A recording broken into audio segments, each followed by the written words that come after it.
We've been talking about chemical reactions. We talked about reactions that form a solid and reactions that form water. And now we're going to talk about reactions with metals and nonmetals.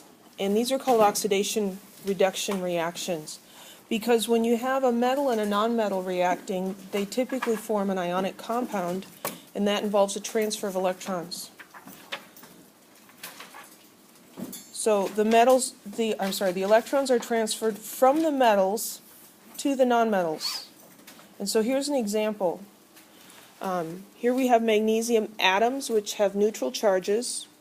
They are going to each transfer 2 electrons to an oxygen atom which also has a neutral charge. And that forms ions, magnesium ions and oxide ions. Those ions then form an ionic compound. They're attracted because of their negative charges. So oxidation reduction reactions involve a transfer of electrons. It's always from the metal to the nonmetal. I guess it's like the guy giving the girl flowers or something. So which of the following best describes what's happening in this picture, which represents an oxidation reduction reaction? So let's look at the picture first. We've got aluminum atoms, and we've got iron ions, and we've got oxide ions, and that's all in our reactants. Then in our products, we've got iron atoms, aluminum atoms, and oxide ions. So which of these describes what's happening? Let's just start with the first one. It says metal aluminum gains 3 electrons, and oxide in the Fe2O3 loses those 3 electrons. Well, is this indicating that aluminum is gaining electrons? If aluminum was gaining electrons, then over here it would have a negative 3 charge. So we can rule out choice A. That's not a good color. That's not right there. Aluminum gains 3 electrons. Okay, we don't even have to read any farther because we already recognize that that part is wrong.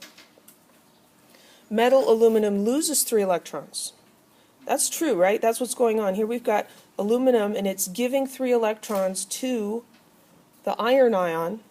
What we end up with is an aluminum ion and the iron atom. Is anything happening to the oxide ions? No, they're staying the same. So metal aluminum loses 3 electrons, that's true, and the oxide gains those electrons. No, that's not right.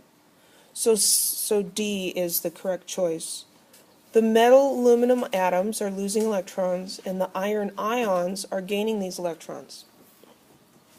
So the first example we looked at was a metal and a nonmetal, and the metal gives electrons to the nonmetal, and they form ions.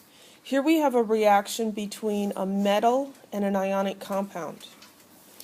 The nonmetal is going to remain a negative ion, and there's going to be an exchange of electrons between the 2 metals, the metal atom and the metal ion. So characteristics of these types of reactions: anytime you have a metal reacting with a nonmetal, you can assume that it's an oxidation reduction reaction. And again, that's an electron transfer. You can also have oxidation reduction between 2 nonmetals. The only sorts of reactions like that we're going to run into in this class is ones that have oxygen, O2, as either a reactant or a product.